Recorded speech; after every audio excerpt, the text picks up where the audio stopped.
Welcome back to the Pop Marketing Podcast, the spot where we talk about the intersections of popular culture and brand marketing with people that put a dent in both.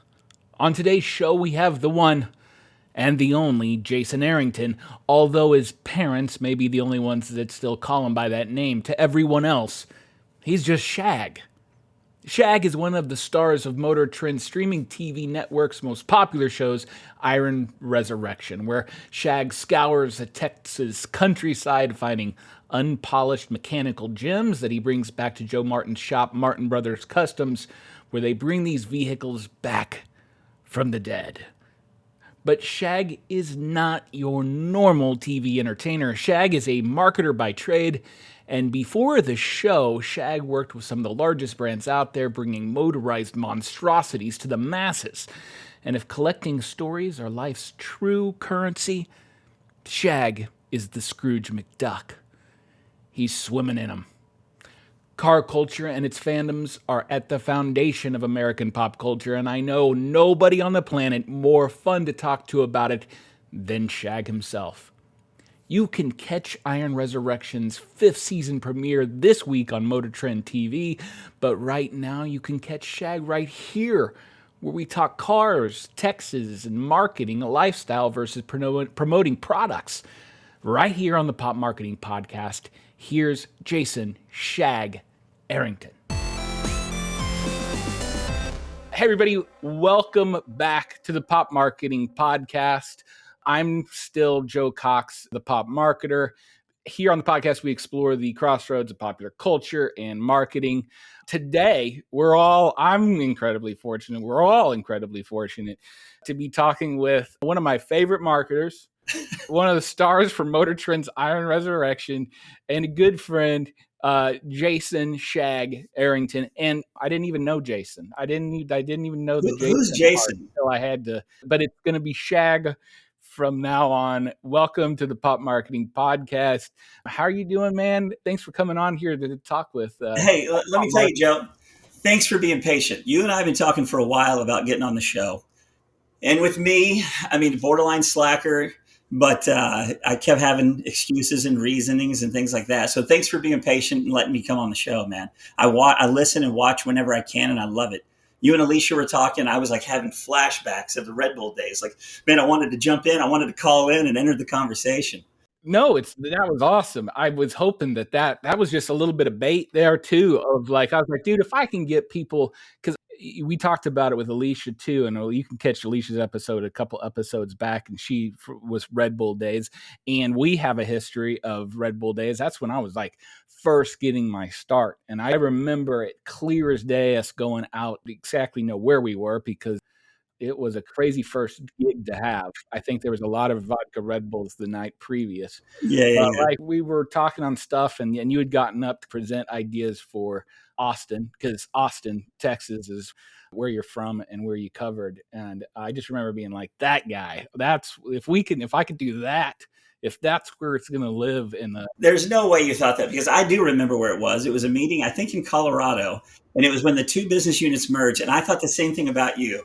You were talking, and I'm like, this guy is hilarious. And not everybody was laughing because it was kind of an intellectual humor. Like, you were dropping bombs that not everybody was catching. But I was observing, like, holy shit, I can't even stand in the same room with this dude. It was whatever. It was youth and no fear. I had no idea where I even was. It was genius. I wish I could. Sometimes I wish you could get that back where you just didn't know a whole lot. So Yeah. Oh, hey, every day. That's how I was around Red Bull. Where I appreciate the compliment, I really do. But every time we had those meetings, I was an observer. I was a spectator. I was a sponge, because when you're in a room and you're looking around, you're like, there's so much talent in this room. And then you have to, well, wait a minute. I'm part of that talent. Because you feel like you're just like a witness to something, a spectator. And you have to remind yourself, like, oh, I'm in here too. Like, I'm part of this too. But man, I loved it. It wasn't my first marketing gig, but it's the way I've learned the most about marketing. And it was from the leaders as well as my peers. It was amazing. It was a good time. Well, I'm going to reverse it a little bit here because I know we're going to be talking some Red Bull stories. And Here, We can talk all I the was stories. thinking about this, and it was shower thinking before we came on. I was like, if stories, and this might not come out as clear as I'd like, if stories are the currency of life, right? Like if it's the true currency, is collecting stories. You are the Scrooge McDuck. You are swimming. You're swimming in the stories, man. You're the Scrooge McDuck I'll of tell you, I've been lucky to do a lot of really cool things, and it's because my parents have always just supported anything I've wanted to do. They've never said, do this, do that, here's your path, here's your map. No matter what it was, they were always supportive. And my dad always said, oh, be proud of what you do and always have fun doing what you do. Because if someone asks you, what do? You need to be proud of it. You don't want to have an excuse.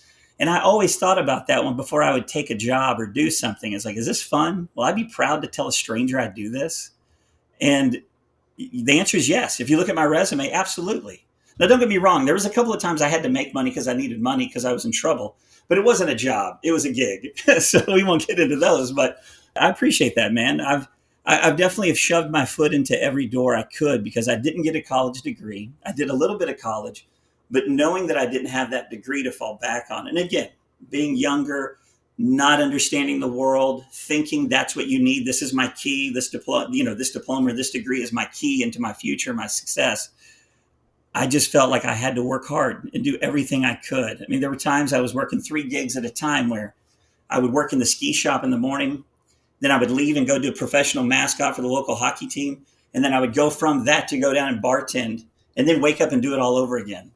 It's every little step has left me here hanging out with you on the Pop Marketer, man. Like, Yeah, and if it's not fun, then that will kill you, right? You know what I mean? it will. Like you can people can hustle, but if you're doing something that you're not getting anything out of, boy, it's a lot harder than it needs to be. It really is. It's miserable. You don't look forward to it. You're not happy to do it. I've always had jobs that I'm okay working more than 40 hours a week because I love doing it.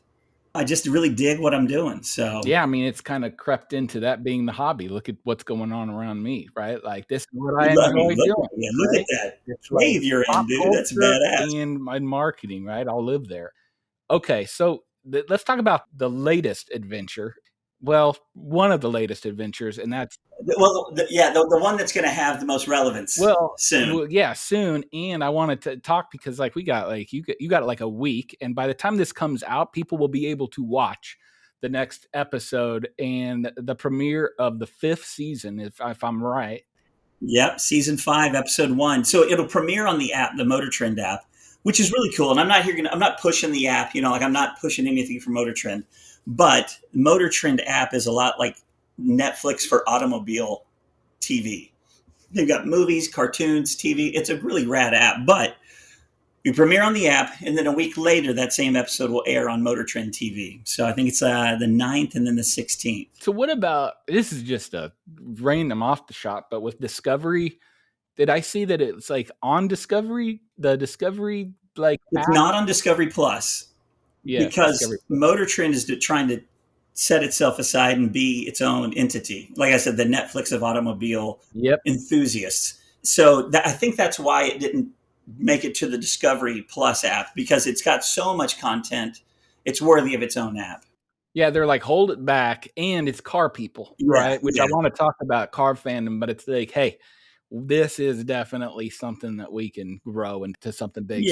Iron Resurrection, 5th season. Tell me a little bit about how did you find yourself? I know you as a marketer and an entrepreneur and a whole bunch of stuff, but how the hell did you jump into or find yourself into reality television on a show where you're going out, and I love it, shaggling with people out in the middle of Texas? Hey man, I'll shaggle with anybody. I'm telling you, I mean, it's 100%. We're shaggling now. Well, Shaggle came out when we shot the pilot. I said Shaggle. I told Mandy, I said, you know what? I'm going to shaggle with this dude, and we're going to steal this thing. Not even thinking about that significance of saying that. And boom, when the pilot got picked up, they were like, oh my gosh, shaggle, that's great. So now that's money. It's a noun, a proverb. It's like they actually have it in the call sheet. Shaggle for caddy parts, or shaggle for Lincoln, or whatever it is that we're doing that day out and about. They call it shaggling. So it's external and internal. But you asked how I got involved. Back to the Red Bull days, back to relationship marketing. I was in Fort Worth doing the Red Bull field marketing manager job. And back in the day, Red Bull was really good about saying, hey, what makes your market tick? We know what makes the brand tick. We're not going to force that brand culture on everybody. So focus on what makes your market tick and then introduce the brand to that area. Well, motorsports. Motorsports is a big deal in Fort Worth. And the Martin brothers were making a name for themselves as these custom bike builders, car builders. And I met them through a friend, and we just developed a relationship. You know, it started out as this introduction to some local gearheads that are badass and very artistic. And it developed into a friendship. And it's funny, one day they were shooting for Discovery's Biker Build Off. And I think I was there dropping off some more product for the shoot or something. And Jayson mentioned, you know, Jayson is Joe's brother. That he's the brother in Martin Brothers. And he's like, man, this guy's supposed to be here, but he's not here. I'm like, I'll do it. I'm like, who cares? I mean, I work for Red Bull. Like, what am I going to lose? I'm not doing this to try to climb the ladder. I'm just doing this to help a friend. And so I shot this little segment, and it went well. They didn't use it, but still it went well. And that, I think that grew into other pilots that we shot and we tried to sell that never got picked up. And Jayson is a super creative dude, so always thinking of ideas and show ideas. And Joe is a craftsman and a tradesman and an artist. And it's collectively those two guys. So when they came up with the idea for, it was going to be Texas Iron Resurrection, kind of had that like roadside church kind of feel to it. But we shot it. And again, another one of those things where I'm like, yeah, let's shoot this thing and see what happens. And it got picked up. It sat around for about a year, I think year and a half. And when it was first shown to the network, they said, we want it. We don't know when. So sign this and don't show it to anyone else. And we sat around and it was my son's birthday about a year and a half later, and it got picked up. But it literally started because of a Red Bull relationship that spawned into a friendship that then spawned into what I'm doing today. That's crazy. Yeah, it's crazy. And so 5 seasons, but how many years? How Six long have you been? years. Yeah, it's 6 years, and we're 5 seasons. And just like everything, you've got to see if it's doing well before we find out if we get another season. We're still under contract, but that's so they can say, you're still ours, and we're not going to do another season, or we are going to do another season. So hopefully by the third or fourth episode airing on TV, they'll have a good collection of ratings and see how we're doing. And fingers crossed, we get to come back and keep doing what we're doing. It's too nuts because I don't think even marketers or people that are buying media, right?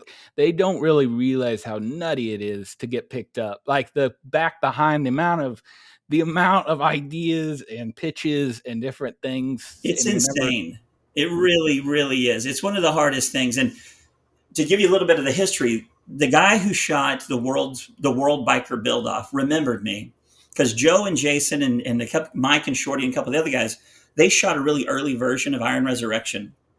And it was missing something. And the producer was like, man, you guys are still friends with Shag, right? We should call Shag. And so I went out to the shop, and they got to talking, and they were like, you know, it'd be kind of cool because Shag's a bit of a shit talker and he's a fast talker, but we need someone to keep him reined in. And Mandy is actually, she really is like the business side of their business. She does the numbers. She's the accountant.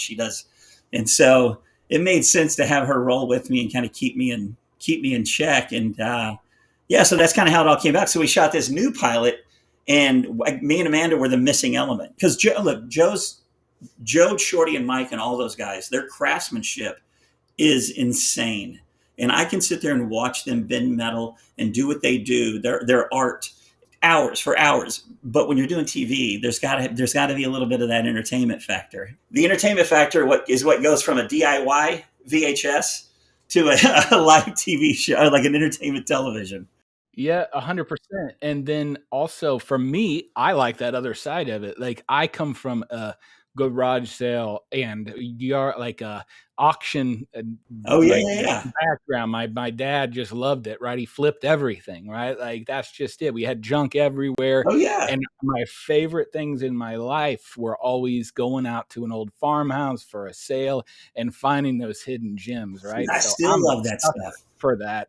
And the fact that you can just go out and do it, right? Like that's what it's about. It's like, hey, who knew this place out in the middle of nowhere has this cherry thing or this treasure out there? So that's what gets my dopamine. Man, my whole life, my dad was so good about trading things for trading with people. Like he truly is where I learned to haggle and negotiate. And it wasn't so much, he was always about like fair.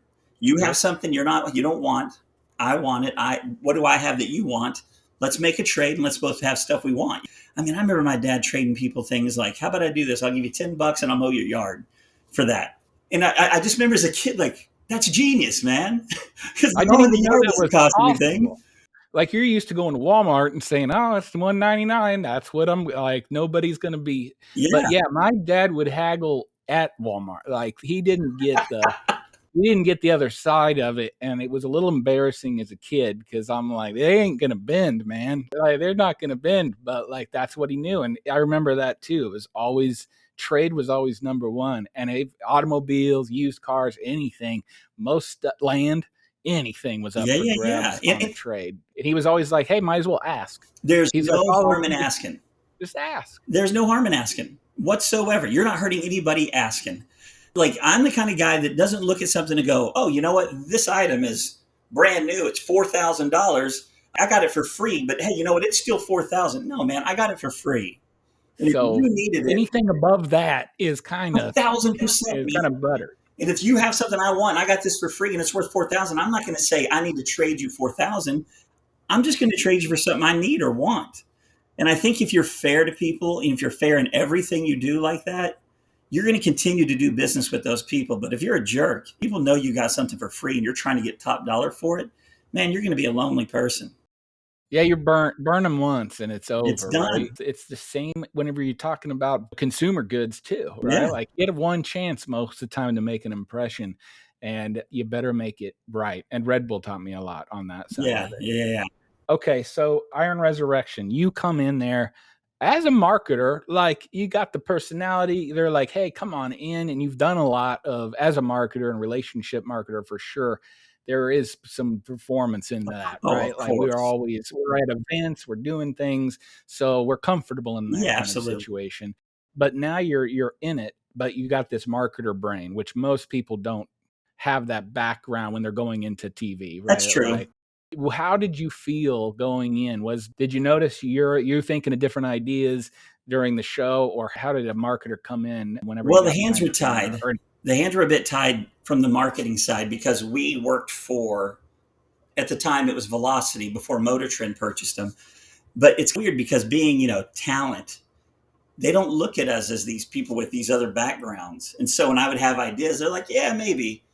But they didn't understand, like, I'm not speaking from just like wishful thinking point of view. I've done these types of things. I know that the type of outcome, but it was really, there was a struggle because there's so many layers between us shooting in the field through production to network to the higher ups to make something happen.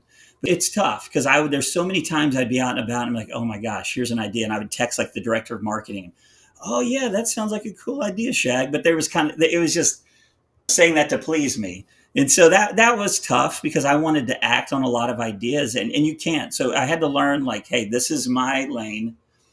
I'm going to use this lane for me and for those that I can directly affect and not try to be that overarching like marketing guy to really launch the network or launch, the program. Yeah, you're like, you give me the keys, I'll Man, do it, but I'll stay so in the many lane. times, so many times. Like if I would have seen a job come up, I would have probably applied for it with the network to have two roles. You're like, we got your resume in here. Yeah. Yeah. I find it's a good lesson there too. And it is what it is, right? Like I get it. There's a lot of stuff going on from the actual content all the way up to how it gets Yeah. marketed. But I will say the lessons I've learned throughout is like the closer I can get to the metal, the closer I can get to the show or the thing that's going on to where people are actually Yeah. doing stuff. That's where the good ideas are going to be Well, coming from, right? And you don't have to make things up way up in the yeah. stratosphere when you're just reading about the show, you watch some episodes and then market it. If you can, and it doesn't, not just television or content, but like everything, if you can be on the ground level, that's where I think a lot of those And ideas. here's an example of how that's been successful for other shows is like Roadkill. Roadkill, David Freiberger, it was the editor for Hot Rod Magazine, and he brought Hot Rod Magazine back to life. Not back to life, it really brought a lot of attention to it. He was an employee of Motor Trend, the marketing, media, and communications company. And him and Finnegan, they started Roadkill on YouTube.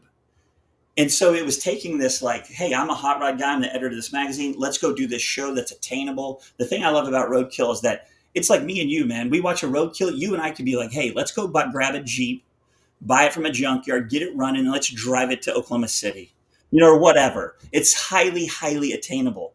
But he did a really good job of being like, hey, here I am. Here's this product. Here's this thing that speaks to the masses, which is also happens to be the consumer of our magazine. And like, to me, that was someone in a position. So instead of me being this guy in a show trying to make a difference up top, he was up top and he did an amazing job of marketing down the line and creating this idea that was, people could put their hands on it, they could touch it, and they could be a part of it. And now Roadkill lives on the app and the show. And there's a lot of shows under that umbrella of Roadkill. And it's all part of that like overall marketing campaign that Dave came up with years ago. So there are people that are doing it, but being a marketer in this position, it's tough because, to give you an example, one time we were invited to go to the show in Minnesota called Back to the 50s. Dave Kindig and the Bitch and Rides folks, they were there as well. We were there with House of Color. They were there with another group. Well, at one point we were all walking, and here we are. We got two casts of two different shows all hanging out together in the middle of this massive car show. And just people they zoomed in. And of course I'm like, wait a minute.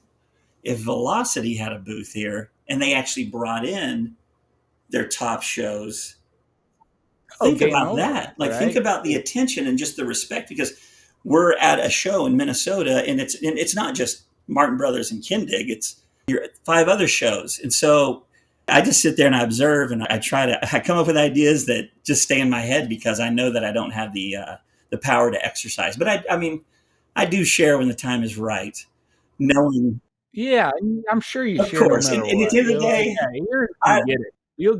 I don't want credit. I just want to see it happen. You know what I mean? Like, a lot of the times I don't need to be the guy that says, oh, Shag came up with this. No, I just want to see stuff come to fruition because I know it's a cool idea. It's going to work. Yeah. And for the events, that's amazing too. Like, think about it. I love it when it works for both sides, right? Like, hey, not only is it going to bring more people to your event, it's also going to be great for the show to be able to get closer to the people that they watch, and it goes to the event, right? Like, and as it should, the event gets to take the credit. Awesome. Yeah, and it also shows people that we're all in this together. One thing I've learned about the auto industry, and it's kind of true in marketing, people will like, let's say I take my car to a shop, and I just had it worked on at another. Like, hey, Joe works on my Cadillac. Something else happens, I take it over to Rocco's. Rocco opens it, and he's like, oh, man, who worked on this thing? They don't know what they're doing. Man, I've noticed that about the auto industry. Everybody downs everybody else.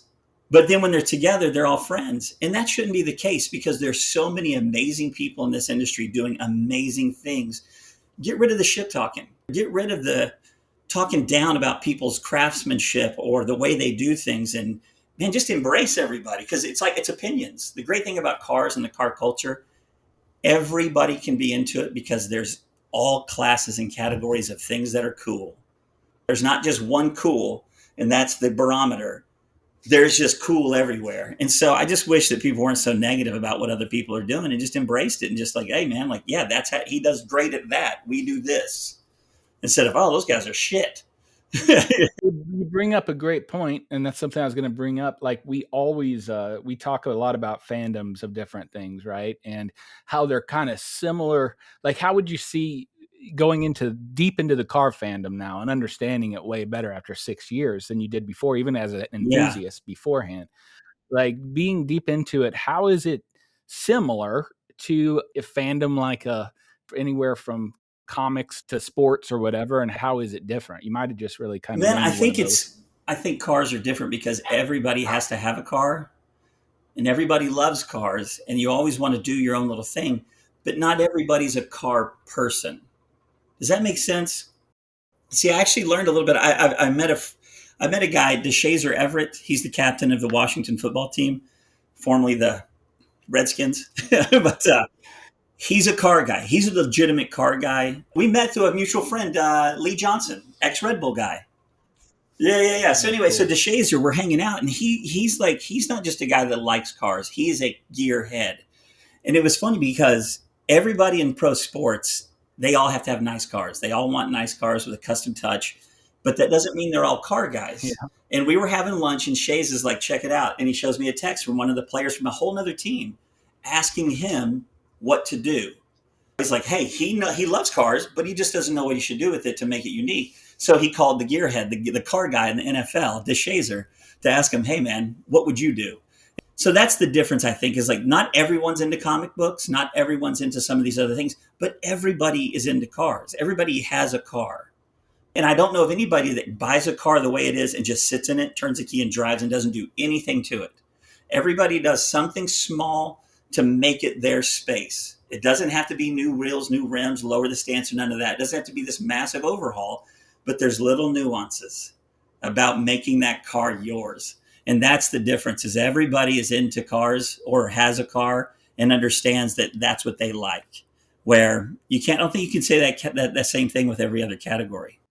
Yeah, true story. And like it's all identity, Yeah. right? Like everything is your identity. And this is something you're driving around and doing, like that's part of who you are, right? Like what you represent. So it kind of, I get it. Like it kind of shows before you even get out of the car, it kind of, that's your presentation, right? Whenever Well, you're my pulling dad in, said the same like, thing. I don't want to repeat. Like when he told me about being proud of what you do, I almost bought this minivan one time, and it was just a family, because it was a hell of a deal. It was one of those things I'm like, gosh, yeah, it's a family truckster minivan, but it's such a good price. Dad, maybe I should just get it. He goes, let me ask it's a you this. steal. And the family's He goes, would you be growing. proud driving that over to your friend's house? He goes, would you be excited? If someone asked you, what do you drive? Would you be excited to tell them you drive that minivan? It's like, absolutely not. I'd park in the back and no one would know it's mine. He goes, then don't buy it. And I was like, all right, that's a good point. Again, it kind of goes back to that being proud of what you do and being proud of what you drive. You love be proud of that stuff. Be excited to say, hey, this is what I drive. This is what I do. This is who I am. A lot of times cars do define the personality and the characteristics of an individual. It's kind of crazy without trying. It's kind of like people's names sometimes just kind of like Yeah. match them. It's just, which was it, chicken or the egg? So tell me this, it wasn't your first foray into cars and let's just say Yeah. vehicles, Oh, right? yeah. You had some background in that beforehand, but it's in that really weird, non-traditional, like how did you, as a marketer, almost a specialist Okay, I in know where you're vehicle, going. which is its whole thing. How did you kind of get into the world of vehicles and their relationship with You know, brands and marketing? my dad, when I turned 15, I got a motorcycle license. And we would go to garage sales. And I remember I bought like 2 Honda Sprees and a Honda moped, the old pedal yellow moped. I had 2 Oh mini yeah. bikes with lawnmower engines. And this was like ages 13, 14. And on my 15th birthday, I went and got my motorcycle license. And then when I was 16, same thing. Day of 16th birthday, got my license. And I've always been about like just freedom. At the end of the day, having wheels and having a license is essentially the ticket to freedom. But I guess where I'm going with this is my dad would always say, okay, we're going to buy this. It was always cheap. I'm talking like I bought a Honda Spree once for $50 at a garage sale. And then I bought another one for 75 that ended up being just a parts bike for the other one. And so his attitude was always, you do the work, I'll buy the parts, and I'll be your assistant. So I've never walked around like, hey, I'm a gearhead.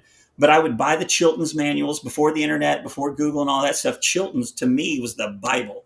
You go buy your Chilton's, it's specific year, model, make, whatever, and it's a huge book, and that's your Bible for that book. So I would always work on these cars myself and just fix them myself, and took a lot of pride in keeping them running and stuff. And so fast forward to your initial question, is from a vehicle marketing position. Man, what gigs have I had where I've had marketing, like mascot vehicles? Well, the one that you know of is the Pinzgauer. So I was talked to at Red Bull. I actually, it's crazy. I interviewed for 3 positions before getting the job as mobile events manager. I talked about being, the on-premise manager. You're like, whatever, Dude, like let throw me me in. in. Yeah, I What? was so nervous. Yep. Let me Camille in. Cooper was she worked the front office at when I went in to go interview with Greg. And she got me a Red Bull, and I sat it down on the edge of a magazine and just saturated every magazine on the table.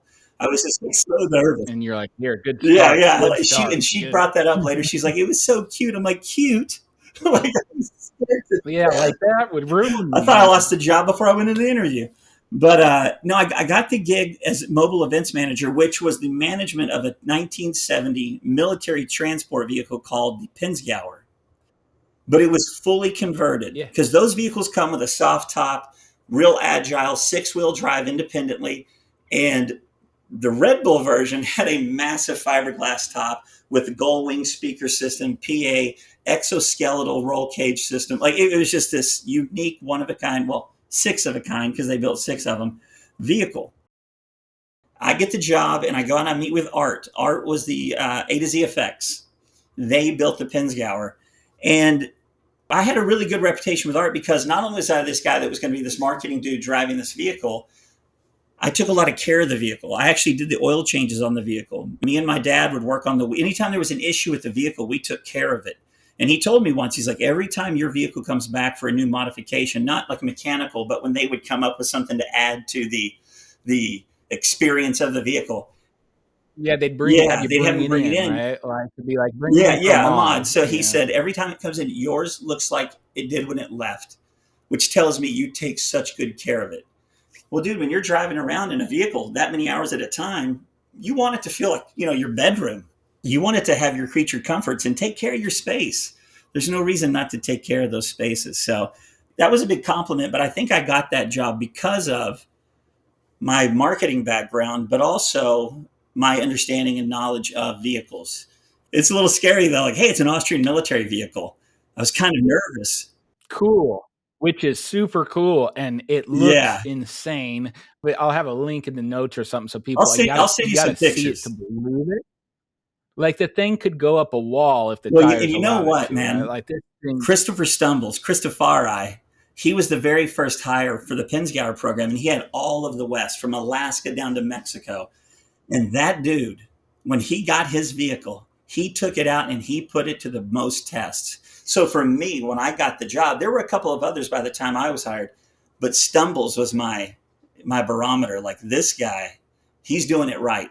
He was driving out on frozen he's lakes. pushing. He was pulling wakeboarders down the beach in Oregon. I mean, he was doing it right. And so as a peer, I was really observant and stayed in touch with him. And then having my background in mechanics and stuff. So it was a lot of fun. The vehicle, that vehicle program was really cool. And then it spawned into bigger and better things because it used to just be the pins. And then that became, man, I can't even think of all the different vehicles that spawned from that, but there was like stages. And still ones that I'm seeing online that I still see in social, right? Like, new ones Yeah, that are yeah. popping up that What's they the did. bus? They had the big bus that was super cool. Eddie was the driver. Oh, but they had the driver, the Yeah, guy the driver, Eddie's a yeah, I badass. followed him. Eddie was Yeah, awesome. so They had that killer old modded bus. They had a lot of other strange vehicles, but I'll tell you that Pins has a special place in my heart because it was like a military vehicle. But I do remember it was cool looking. But I mean, if it broke down, we're not talking you take it to. There was probably, I think I remember hearing there was probably like 5 people in the world that kind of, if something oh really yeah. busted on it, that you would call and that would know what to do, but they're not No. coming over to you. They're probably not. They'll walk you through it. So you are out there on the road, and you told me you're not trailering this thing at the time. You're just straight You out had to, driving man. We're this. Red Bull. Red Bull when it launched, it's a functional beverage. You can't Yeah, have the largest brand on the road on a trailer. with a trail. You know what I mean? That just speaks completely against who you are as a brand. Like, oh, it's an energy drink, being towed. So we definitely drove it everywhere. And there's a couple of times I remember driving up from South Padre after this big kite boarding event, and I hit a monsoon. I mean, the Pinzgauer is tilting on the road that A I had to real get deal. through. I had to get to Austin, and one of the makeshift sunroofs seal had broken or something, and it was a fire hydrant of water into my lap. But if I would have stopped, I was risking it dying or whatever. So I just grabbed my luggage, put it in my lap, and kept driving, hoping all my clothes would just absorb all that water before it made it into the floorboard and anywhere it was like electrical or any engine parts. So yeah, I mean, I had a lot of fun in the Pinzgauer program, but you had to make do. You had to be able to make decisions and be a fast thinker and someone that you could create solutions on the fly. because it's that mix of events that is already crazy. That's already Yeah. on the fly because you're helping other regional marketing folks with their events all Yep. throughout your region, right? So one day could be wakeboarding, the other day is next day is skiing, whatever it is. You have to be that You're also support the system MC. there. But then, Not only are you this mechanic yep, and driver and creative thinker and solution guy, to like you show up and they're just like, oh, okay, you're here. Go set up. Like, where am I setting up? Well, that's for you to figure out. So then the event got it. starts and they're like, all right, man, we need you to MC. Oh So yeah, like, because you have a killer yeah, setup, and they're like, I don't want to do it, and there dude, you go. You you'd be got good, really sweating. good You'd at be, that. because you set everything up. And then you'd have to change shirts and get all, pour Red Bull down your throat and grab a mic and be an MC of an event. And I mean, but I loved it. I accepted that challenge. Those were good times. A lot of hard work, but a lot of fun. Yeah, it's stuck in my memory for sure That's right. forever. Is that times on the Pinzgauer and the winch that we used to pull wakeboarders through the fountains of Yeah, Kansas yeah, City, yeah. like we use that winch all kinds of crazy ways. Like it was just always cool to see something used. I Versus, mean, it was, who knows? It could be used 100 utility different, 1,000 different ways, as creative as you could I be. mean, water sports, moto sports, we took that thing everywhere. Hey, it's crazy. With the Martin Brothers, we did a biker rally and we put together the VIP lounge for the Martin Brothers and their friends and because back in the day when bikes were a big deal, and we used the Pinzgauer with the DJ stand and set it up. And that was the DJ setup, was the Pinzgauer sound system. It's been everywhere. My old vehicle has been everywhere. I'd love to get that thing. You're thinking now. I can see it. You You're popped in darn your right. head. I'm thinking, You just went, wait a minute. wait a It's second. somewhere. She's still out there. I hope so. I mean, Art built a tank out of it, so I'm sure it's somewhere. Yeah, it'd be hard to tear down, right? Like, it'd be hard Well, to, and like, they're hey, so bulletproof. here's tying it all together. So my dad, because Art met my dad, because we would call Art and say, "Hey, we're working on this. What did you do here?" Because the whole thing was just custom. Well, no one would ship the Pinzgauers. It was such a unique piece. People were scared to ship these across the country. Yep. So my dad got licensed and he got bonded and got a flatbed and would run the Pinzgauers for Art. So he would go out to Cali, grab it, and he had a job, but he would drive across country and then pick up another vehicle and go drop it off somewhere else. And he would do hot shots for Art. So him and Art became really good friends. So you're like, listen, you need a guy to do this? Like, and you were talking to your dad, Pops. and he's like, I'll do it. Like, Oh you yeah, need my to dad's like, figure it wait a out. minute, no one's willing to do this. Hell, I'll do it. Like, I'll get out of the house and I drive this thing. Yeah. And they weren't light, by the way. They're not. No, no, no, no. And he, so he ended up moving, like taking people's vehicles, like the old, the MET cars, the Mini Coopers. Yeah, the old Mini Coopers, which Yeah, came so out he of would the same transfer place. those Art, around. which came out of the same fabricated Same in place. the place. Yep. But the trailer would hold one Pinzgauer or three Mini Coopers. And there was a lot of and there turned out to be a lot of Mini Coopers before. Yeah, yeah, yeah. So he ended up doing that for a while, for like actually quite a few years. And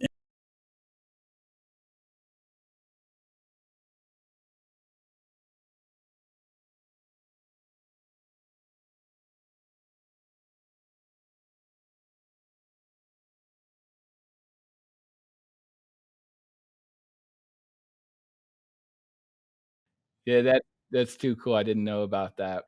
So on that, I'm trying to remember, the vehicles continued, but I did want to get into you moving from that position in Red Bull and then really kind of taking over the Austin market. When did that well, happen? I was in Fort Worth. So I had the Pinzgauer program in Fort Worth, and then I was promoted to field marketing manager of Fort Worth.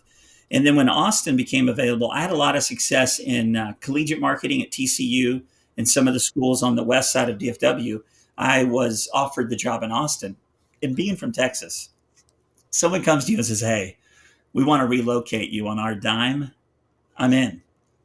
I wouldn't have done it to Houston though, but Austin. I've always loved Austin. I Yep. would go. I mean, me and my buddies would come down here and skate a lot. Like we would all pack in a car and come skate downtown because it has a really cool downtown, a cool area to skate, and it's just always been one of those cool cities. And so, got relocated in 2005 and been here ever since. Yeah. But I You knew the Martin Brothers in Dallas. Here's what's crazy. I know Joe and Jayson, all them up in Dallas. I would run into Joe more in Austin because he would be out on Lake Travis in his boat, or he'd be at biker rallies or car shows. And I was like, dude, when are you going to move here? He goes, funny you should ask. I've been Like I looking. am. So he ended up moving here, and Mandy and him got married and moved down out into the hill country and dripping. So it's kind of cool. Great time to get out there because now it seems like it's growing. It seems like you Man, guys are. It seems like a lot of folks coming in. it's crazy. It's crazy. I had a friend in real estate just come over and give me an appraisal on the house. It kind of, I mean, You had to look at it twice. You're dude, like, whoa. it's a lot. Let's just say it's a lot. But the problem is this: I would have to leave Austin. That's right. So now I've got this massive carrot just dangling in front of my face that I can't do anything with. My youngest son starts yesterday was his last day as being an eighth grader, so he starts high school next year, and he told me he wants to stay here and he wants to graduate with his friends, which is what my older son did too. So we at least know we're going to be in town for 4 years before we look to sell. But yeah, it's there's no more development in Austin. It's full. So that's So now one everything thing. outside of Austin. Yeah, that's right. That's right. Yeah. It's exciting, an exciting time. Well, and what about? Were you there whenever Red Bull started? Everybody knows them for the sports. Like whenever I talk to people, it's always, hey, it's extreme sports and everything. I'm like, Yeah. kinda. There was a lot of electronic, like European electronic music at my Yeah. time. And I think you were there whenever you started dipping into like South by and thinking of that. Were you buddies with some of the South by people back in the Funny you day? should say that. I get sent to Austin. Hey, I know you're just moving in, but we need you to focus on ACL. It was in Oh, 2 ATL. weeks. It was literally 2 Small weeks. little event. Yeah, small little thing out there. I'm like, And so they introduced me to this guy named Sweet John, who worked with the old FMM Kim, who I'm still good friends with. Kim Couch is amazing. And it was a really quick thing. I met all the bigwigs at ACL. So here's something I'll point out. Being from Fort Worth and then getting the job with Red Bull, I'm still the guy that lives in Fort Worth that works for Red Bull. Yep. Relocating to Austin, that's my identity. That's the only reason people know me is Shag with Red Bull. And so I didn't catch that in the beginning until I'd left Red Bull and realized, wait a minute. Okay, people only know me not because of friendships and stuff, but because I was the Red Bull guy. But your question about ACL or South by Southwest. So ACL is in the fall, South by is in the spring. Essentially, I finished ACL and immediately started planning South by Southwest. But the great thing about that was I had a lot of resources and a lot of support from corporate because we launched the Red Bull House and we did a lot of interactive. We took over a building and turned it into Club Red Bull for like 12 days. And it was all throughout interactive movie and film or music. So it was so interactive movie and then music. And man, it was intense. And there's no way I could have done it by myself. I had a huge team locally. We had a huge team in the South Business Unit. Even in the other business unit, your business unit, we got a lot of support from a lot of people. And we were able to pull off an amazing event. So much so that 2 years ago, I think it was, in the paper, they released the significant things by year that happened to define South by Southwest. The only thing in 2006 is said the execution of the Red Bull House. I mean, like, Hey, I was so I'm excited done. about I'm that. done. I can go now, right? Like you're Dude, like, hey, that's huge. I And I wasn't was even going to looking at say the. that's so early in the days of now. It's these brand executions and these houses. What Yeah, you're saying is there wasn't a lot of that there wasn't. going on. So we're in new territory now. It's old hat. You can hire an agency or whatever, and like they'll get go through all of the pain that it is of setting all that stuff up. And I've been through it later on, but you were treading new ground. Well, and I didn't know that. I I Which is hadn't been to best. South by. I heard what Kim did the year prior, which was like a version of the Red Bull House. And I still think they called it the Red Bull House, but it was downstairs in an existing on-premise account. It was only open for a few hours a day.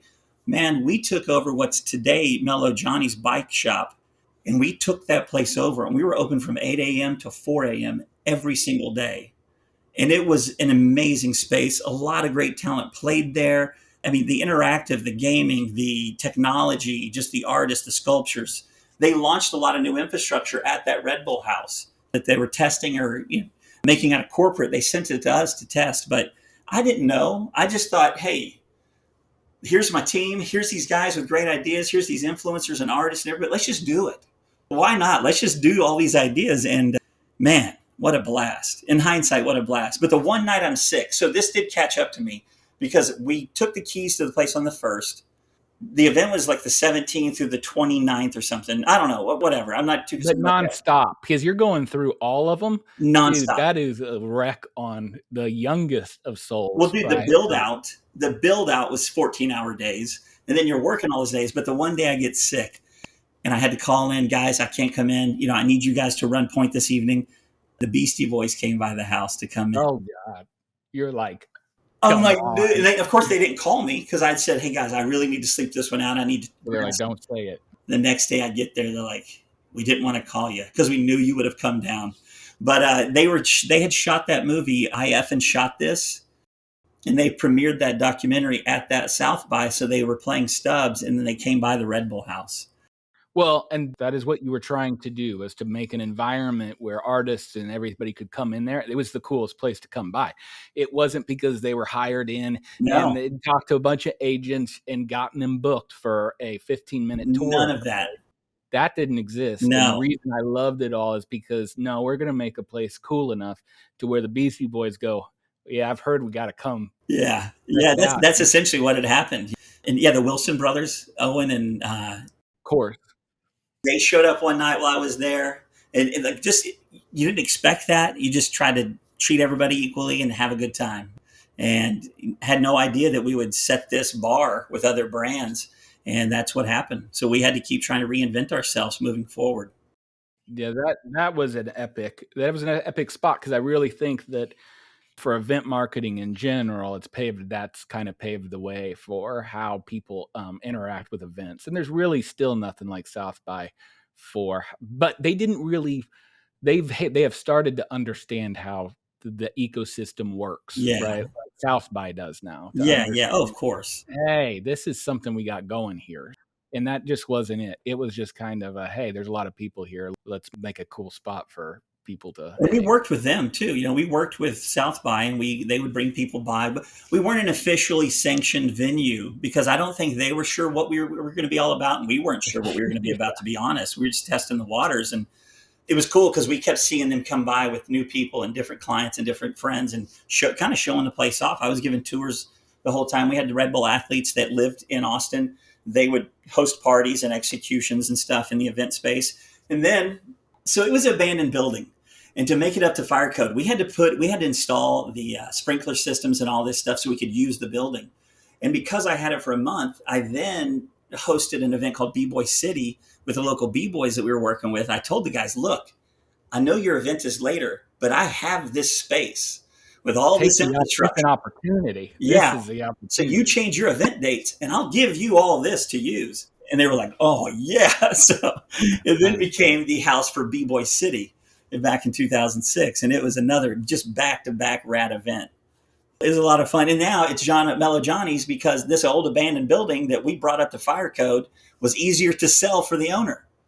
So it's like right after we had our event, I think 6 months later, we heard Mellow Johnny's was going in there. I was like, of course. You're like, oh, now it's a business. Yeah, of course. Yeah, it's up to code. So somebody can just jump in. Yeah, this old haunted building's now up to code with the city. You're welcome. I hope it really was haunted. Okay, so we've gone through Red Bull, Iron Resurrection. What did you take out of Red Bull? I talked to Alicia a lot about this, and it's something that I'm thinking about exploring, kind of an idea that's been in my head of like where everybody else is now. We talked about all that talent. What did you take with you? Because it may not have been your first marketing gig or whatever, but if you were like me, you learned. That's where I didn't know any better. Like you said, I really didn't even know I was doing marketing necessarily. I wasn't making commercials. No. And I sure the heck wasn't like doing banner ads. I didn't know. I thought that is how branding and marketing worked, but I had no idea that wasn't. I worked for Gatorade prior, and I had worked for some other brands. K2 was one of the brands I worked for. And it wasn't so much, K2 did a good job of engaging with the people and engaging with their customers and offering something to them. But it was all about promoting. It wasn't marketing, it was promoting. It was promoting a product, not marketing a lifestyle. That's one of the first things I learned. And Karen, I don't know if you remember Karen Scott. She was the FMM for Dallas, and then she worked her way up. And man, huge impact on me. Probably one of the biggest impacts on me at Red Bull, because I observed when she was an FMM, I would observe every little thing. And she told me one time, it's truly the difference is in the details, because everybody else can do all this, but they don't do it like us. And I remember, because one time I was setting up some cones or a barrier, and if you look down the line, the way I'd set them up, they kind of curved off. And I'm like, look, it's a beach. No one cares. She said, Shag, I know you're going to hate me for this, but make sure those are straight. And once I did that, the entire setup looked different. And it was truly every single detail. So I learned it's all about the details. And also, someone had said one time, it's creating an experience that money can't buy, bringing something to somebody that they would never have an opportunity to do. And that always made an impression on me too. So what can I do extra to make this extraordinary? Something that not everybody is doing. And so that was always one of the things. But man, I learned everything. Let's be honest. I learned everything I do with marketing from Red Bull. Even though I had gone through Gatorade University and all these other marketing companies, it was just a lot of brand items, give out swag, give out coupons, promote. Gatorade, I drove the Gatorade Hummer, which that was pretty rad, but it wasn't Red Bull. It wasn't that feeling, that lifestyle, that family. I don't know, man. I can't say just the one thing, because there were so many things that I took away from that. It's kind of a whole group of ideas. I agree. And I think you put it perfectly. I don't want to restate this so I remember it, is that instead of promoting a product, you are marketing a lifestyle. It's 100%. That you could probably tattoo up there. That's kind of it. And I think that's where we all kind of switch it. People want to be a cult brand, or they want to be something that somebody loves or identifies with, right? But they can't get past the product, right? And it was very rarely about it was the utility of the product, but it wasn't about the can as much as it was the can was the currency. The can was the currency, if you will, back in the day. I always find it funny when someone is the VP of sales and marketing. And that makes sense. So whatever brand that is, I'm not going to throw any brands under the bus, but if you're the VP of marketing and sales, or sales and marketing, that means you develop marketing programs to promote sales. You're not developing marketing campaigns to promote lifestyle. So that's the difference. A lot of people think marketing is coupons, ads, banners, billboards, etc. And that's what Red Bull did different. I was lucky enough that when I got hired, and I don't know if you know this, but I was hired and I was asked in the interview, do you have a passport? Immediately. Here comes a good You got the job. Do you have a passport? Oh, yeah, I've got a passport. I didn't. I literally walk out to my car, call 411. How do I get a passport? I ended up expediting a very expensive passport out of Houston. So my first day on the job was on a Lufthansa flight to Austria. And my first day, I was hanging out. I remember I met Hayes Wheelis on my first day. Had no idea who he was. Ends up, Hayes is one of the raddest freaking people on the planet. But again, observing, I'm in the hotel I was staying in, because I was so late hired and I was the last add-on, I had my own room.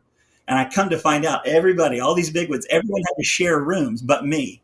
But in my hotel, someone was playing the piano. It was the Minnesota FMM. And I went out on the boat, and these guys are man, I was just surrounded in total awe. I was just freaked out.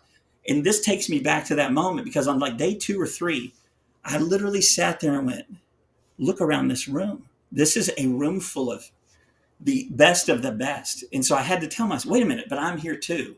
And sometimes you forget that you are part of that. You're part of the solution. You're part of that team. You're part of the creativity when you're surrounded by so much talent. And man, it was that trip that made me realize I was part of something special. Yeah, it felt like anything was possible. It really did. You get the right idea. It doesn't really matter what the idea was. It'll happen. There was a very big confidence and not in a cocky way, but a sureness of get the idea from people that have the craziest idea and know these cultures and understand what's going on, and we'll make it happen. I mean, we'll put it together and make it happen. Yeah. That feels pretty. No harm in trying, right? No harm in trying. But here's what's crazy. Day 2, they had a townhouse And you're in Austria. You're all of a sudden in I'm in Austria. Austria. All the people, Dietrich, the guy who Oh, started God. lunch, everybody's on this stage. Amazing questions coming out of the group. I had no questions because again, this is day 2 for me with Red Bull, coming fresh off of Gatorade. But on my way out, I'm just kind of like, wow, that dude, holy shit. Like, where am I? And I'm walking, someone puts their arm on my back. It's Dietrich.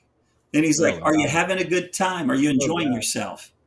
I mean, I was kind of naive. I was 28 at the time or whatever, 29. And I was like, man, of course. Thank you so much. This is so badass. Just kept walking. And all these people that had been with Red Bull for a while, like, what did he say? We're like, What did he say? holy crap, what happened? Yeah, yeah, because I didn't realize, I didn't have that. I didn't understand who he was completely. And we talked about this. I talked this with Alicia. There's a mythology Yes. that followed Red Bull. That I don't know if brands, they might have been the last brand that really had a good mythology because the internet happened and you can just look everything Yeah, up. you can just peel the layers back. Yeah. But like Red Bull had it to where you didn't know what was in the ingredients. You didn't, and Dietrich was the big part of it. And my favorite part was that he never bent away from it. No. If somebody asked, okay, what is this secret thing that's going on? Like he knew that mythology was a part of it and a Yes. part of him being the owner of this thing. And was he as chiseled and like leathered as those pictures? Like, He's a handsome dude. I mean, yeah. but his presence is very confident and his charisma is amazing. Walking from the meeting, he may have picked up on my newness and my kind of like deer in the headlights, like, oh, where am I? And he's And like, come on, he's like, hey, hey, take it easy, kid. No, but then we went into the lobby of another hotel, and he just kind of he held court right there, started talking to everybody, asking questions, and it's crazy because it's day 2, day 3 of the job. Here I am talking to this guy that changed the world, changed the industry, developed a category, changed the entire beverage space. And he's just an everyday guy, blue jeans, button up, just hanging out. And he loved the information he was getting as much as he loved the information he was sharing. And yeah, what a great dude, and what an amazing. Yeah, I think it was 8+ years I spent with the brand. It's a lot of fun. Yeah, I've heard stories on that Austria trip and then the Hawaii trip afterwards. I Did had both heard of them. stories on that one because some people didn't come back. Some like on Red Bull, there was always tests. Like I remember going out to Santa Monica for the Red Bull U, right? And that's when you get indoctrined, right? Like it's like a religion. You get indoctrined because you're like a part of it and you see all these people and what you're part of and you get into that lifestyle. Yeah. And I remember some of us didn't. Because the first night they were like, "Hey, go out, have a good time." They And embraced the bull a little too much. you're with amazing people, and everybody's inspiring and and just really charismatic. And it's almost a test because they're like, "We'll just see you here at 6. you 6, Great. right?" And I'm all right, cool. That sounds great. So And I'm there. to your point, I land. I don't know anybody. I take a boat over, take a bus. I get off the bus, and there's a line of people. Every other tray is a Red Bull vodka or a Red Bull champagne, full. My son was 4 months old at the time, and I had stopped drinking while my lady was pregnant. And I thought, you know what? I'm just going to not have a drink for as long as I can. I'm no alcoholic by any means. Because you're already on a streak, and I get the same way. It's like I'm already there. I'm feeling on fine. the streak, new job. Let's just keep on keeping on. So I didn't touch it. I didn't touch anything. But sure enough, there are definitely some folks with some jet lag and too many Red Bulls, and it caught up to them. But again, being new, not kind of knowing the ins and outs of all that stuff, I was a little bit blind to it until months later, and it was explained to me. But same thing with Hawaii. I've always believed that if you can do it with your boys and you can do it with your friends at home, then why do it with your coworkers? Yep. Why go get wasted in a coworker situation when it's not going to help you? Rarely does that help you. Like, oh man, I'm so glad I got wasted last night. I got that promotion. You know what I mean? Like, if you can do it with your friends, then do it with your friends. Don't do it with your coworkers. So I've always tried to stay crispy around coworkers and not let it get the best of me. I'm not perfect though. It did happen a couple of times, but sure. I was in my bubble. Yeah, sure. But it is a good point. It's good whenever it's fun and exhilarating without anything, right? Yeah. Like you're in Austria. Like I don't need anything to help me along, right? Like I am already Austrian. Dude, Joe, Austria is beautiful. I went paragliding there. I met amazing people. The fireworks show on the very last night after dinner. I'm just standing there. Pape Swanson, I'd met Pape and some other guys that, again, at the time didn't know who they were, didn't know their roles, didn't care. We were all just hanging out. Which is the best way to meet It is everybody, the by the best. way. I mean, I met LP, I met all these guys at corporate because I didn't know who they were. They just seemed like really cool people that I was able to create a friendship and a relationship with. And but sitting there on this rail and watching this fireworks show that the owner put on for us, it was bigger than any fireworks show I've ever imagined seeing.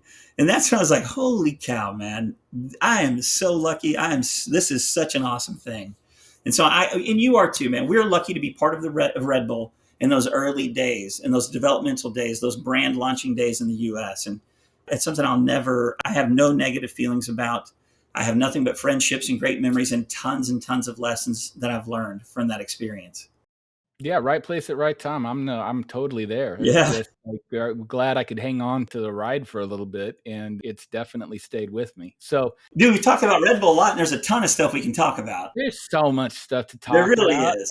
and before we run out of time, I do want to touch a couple of things. So you've mentioned I've been listening, and you've been mentioning like, hey, I was observing. Hey, I was kind of sitting back and taking it in.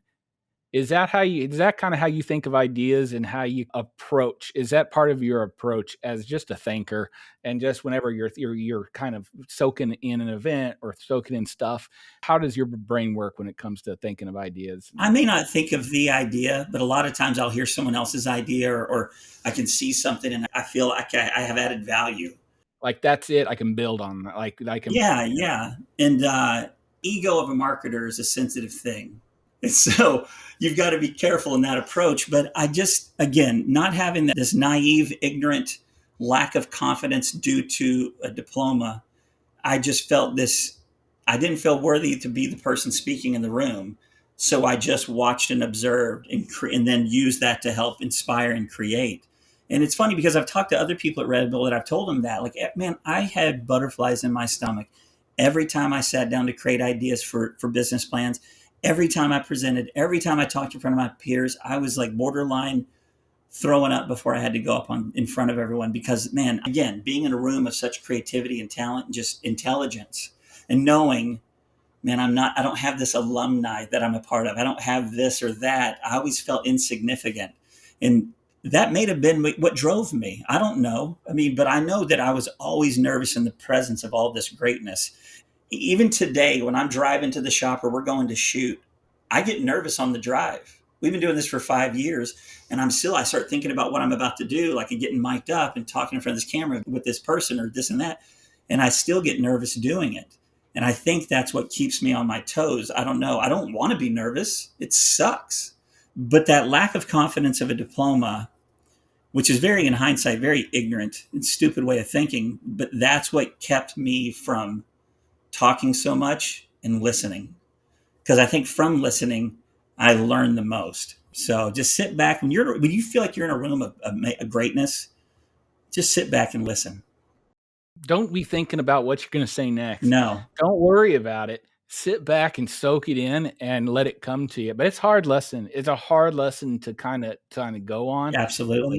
And I think that it's always going to be there. That nervousness for me is always there too, right? And I'll tell you, it'll happen. The same thing happens now 20 years, like same thing. And like the moment it happens, I click out. I can't even tell you what happens, and everything works out just great. And like it kills it. And I don't even know who takes over my body, but it just happens. But even to my wife now, I've finally learned to be like, hey, before I have a speaking event, before a big presentation, I need time. Like you're not going to want to be like I'm not going to be, let me into the basement for a while. Cause I know it's ridiculous, but that's just the way I'm the same. I'm right there. You know what I tell myself before I make the step towards the action of something that's made me nervous is, hey, if I'm not going to do it, who is? And it goes back to that thing with the Martin brothers when they asked me to step in, or I was like, hey, I can shoot that. I don't mind doing that. It didn't come from a place where I thought I was like a badass and being on TV. It came from a place of me being confident in my job at Red Bull, knowing if I fail, it's okay because I got this. And hey, no one else is stepping up to do it. might as well be me. And so I do think that when I'm asked to speak or MC or do an appearance or something, right before, I'm just like, I'm the lucky one. I've been asked to do this. I need to embrace this and make the most out of it. But it's like literally that split second before I have to do that action. And it's a bit of a switch. And man, I tell you, working with Joe through this whole public figure thing, being a public figure, Joe Martin is the most grounded dude. And I've listened to him again, wise guy. And he said, Shag, TV goes away. All this goes away, but you don't. Remember that. Don't ever be the guy that when someone sees you, they're like, there's that asshole from TV. Because you still got to shop at the same grocery store. You still got to pick your kids up at school. You still have to live your life. So be true and honest to everyone and treat people fair. And man, that has really stuck with me because it's true. There's a lot of people that get this opportunity and they let it get to their head and they think there's someone better than everyone else. Man, I am not better than anyone. I haven't changed the way I do anything. I still mow my own yard. I still work on my cars. I still play with my kids. I'm still the exact same Shag. I'm just blessed to have this opportunity to be in the public eye. And it goes away. It's going to go away someday. Yes, so appreciate it while it's there and have a blast. Absolutely. Right? Yeah, absolutely. Because there are definitely more people. There are tons of people, thousands of people, tens of thousands of people that are more talented, more enthusiastic, more charismatic. But I've been given this opportunity. So just be true, be real, be cool. There's no reason for me to be anything but myself. Hey, right on. And I don't think it's going to get better. I was going to ask about pop. There's a ton of things I can talk about, but you're just going to have to come. It's going to have to be an excuse to get you back on. So that's my shtick. Okay. Because what I can get you is we haven't even dug into, you're a pop culture nerd as well and has grown up, in the same realm as I have of all that. And you also have a few other businesses and ideas up your sleeve. I do. Like, electric motorcycle tours of Austin. Well, check out yourbikergang.com. Me and a buddy launched that. It was my son's soccer coach, actually, and he overheard me on the phone, and he's like, are you a marketing guy? Because I have this idea. And it's funny because I pitched the idea. I observed what he wanted to do, took the bike home for a couple of days, went to his house, not thinking like he wanted me to be his partner, but I said, hey, man, this is what I think you should do. And you're just helping. You're just like, hey, this is a cool idea. Let me 100%. I literally, in the same conversation, I spit to him the idea. He actually came back with the name of the company. And I was like, man, that's a really cool idea. If there's any way else I can help you, let me know. He goes, what are you talking about? You're my business partner. You're already in. I'm like, listen, dude, I don't have any scratch that I can throw into this thing. I'm the poorest guy on TV you've ever met. But he's like, no. Your background and knowledge in marketing that's your currency. That's all you need. And so I was kind of floored because I just went to his house to talk about my observations and like what I think he should do. And in that one conversation, we literally came up with the idea, came up with the .com, came up with the slogan. And within a week, we had paperwork in front of me, and I was signing a deal, and we were partners, and we launched in May of 2017. So as traveling starts back up, if you want to get a good tour of Austin and really see the town as it should be, you got to see it from. It's an electric bike, and it's electric bicycle. We have new bikes, so we use these Rad power bikes out of Seattle. I know Rad. I wanted one, dude. I hunted those until all the tariffs and stuff like that hit.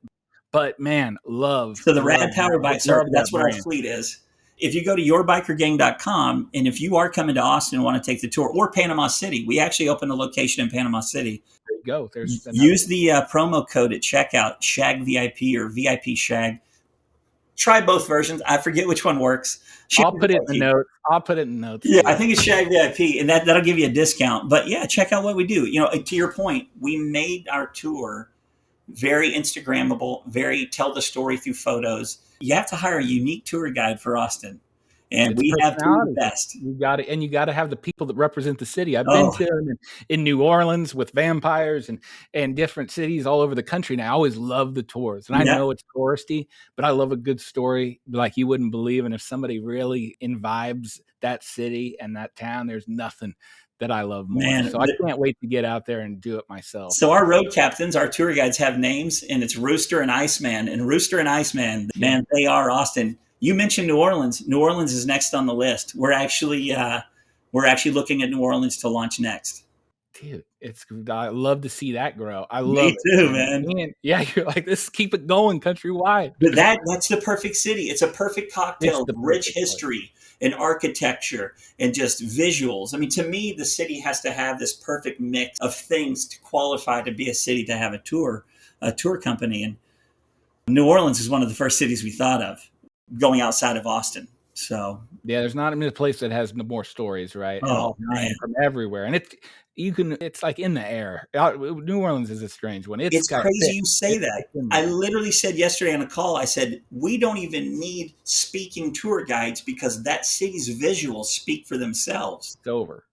You could just take a route and that city will speak to the people on that tour without being given any prompts. It's a beautiful spot. I love. And hey, let's be serious. Louisiana, people from Louisiana are hands down the kindest, nicest people on the entire planet. It's true. 100%. And that, no offense to anybody else, but my experiences in Louisiana, no matter where in the state, have been the best, and it's because of the people. Yeah, I mean, it's kind of the Southern thing, man. I was just I took my first travel, went to the mountains of Tennessee. Oh yeah, Nobody has, a pot to pee in, but like dude, everybody was just reminded me. I was like, yes. I got it. Like everybody was kind, and So where'd you go? Where'd you go exactly? I had some buddies in. God, Like Pigeon I Forge? drove up an hour and a half from Atlanta, so I flew into Atlanta and drove up to the mountains of this, and it's like I forget the name of it, but I'm in the middle of nowhere, and this giant like family like house that they built called Wholemeal. Oh, that's cool. And I went with these friends, and it was vaxxed and relaxed, and like it was socially awkward, but man, you got to get uncomfortable. You got to You do.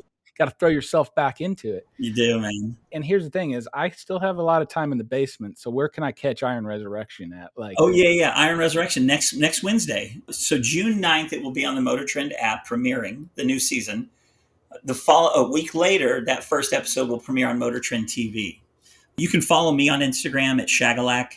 And hey, that's a whole nother story. that's a whole other story. We didn't even catch it. We didn't even get into the show. Okay, So if you watch, it's all right. so here's a teaser then. If you watched our show, season 1, episode 6, Triple Black Cadillac. Really long story short, we sold that car. It now lives right below me in my garage. So and there's a lot of twists and turns in that between those two hey, things. that in itself is a long journey, but it is downstairs in my garage. My buddy Russ Austin with the Caddy Shack out of Tucson, he was in town last weekend, and him and I were just wrenching, man, 14 hours a day, Friday, Saturday, and Sunday, and then he had to fly home. But yeah, man, we'll talk about the Shagalack. I love it. It's a pop icon. It's an iconic car. It's a pop culture car, and it also gives you this. I love things still. I'm sorry, like I'm not a minimalist. I like stuff. I do too, man. And it reminds me of where I've been, and I think that Cadillac is it encompasses this whole story, part of your life. It's a part of my life, but I've had 4 Cadillacs prior to this one, and to me, Cadillacs. I mean, no one's ever said it drives like a Lincoln. You know what I'm saying? True story. Right? Cadillac to me is America. It's glamour. It's Hollywood. It's presidential. It's just, man, it's a Cadillac. There's no other way to put it. And talk about marketing a lifestyle. See, I still say it. I still say it, and I see younger people look at me weird, but I still say it's the Cadillac of. There's no other brands. That's No the one says that. Cadillac of. Yeah. I don't say it's the Porsche of. It is going to always. I mean, you could say it's a Cadillac of beers. It's the Cadillac of shoes. It's the Cadillac of whatever. That's all I use. I use it probably. It's the best of the best. Yeah, it's above grade. Yes. Like it's above everyone else. So hey, whole nother story. We can get into that. You, my friend, are the Cadillac of very non-traditional pop marketers, and that straddle the line between popular culture, literally now, and marketing. And I love following what you're doing. I really appreciate time and coming on here and talking with me. I enjoy it as always. And now hope to get just an excuse. I'll get out there and come see Please do, man. And hey, Joe, seriously, the honor and the pleasure is all mine. Like I said, I've always admired you because of your humor, your creativity. And when you asked me to be on the show, I was like, man, What an honor. I appreciate the compliment, but honestly, the feeling is very, very mutual. I think you're amazing. And I followed you past Red Bull. I've always observed and watched what you've been up to, and you kill it. You're a Man, thanks, badass, brother. man.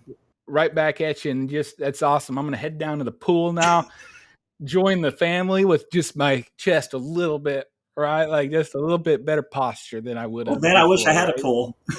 Heading to the weekend. That's a little neighborhood one, and you're welcome Hey, anytime. next time I'm in Welcome. town. All right, brother. Hey, man, take care, Joe.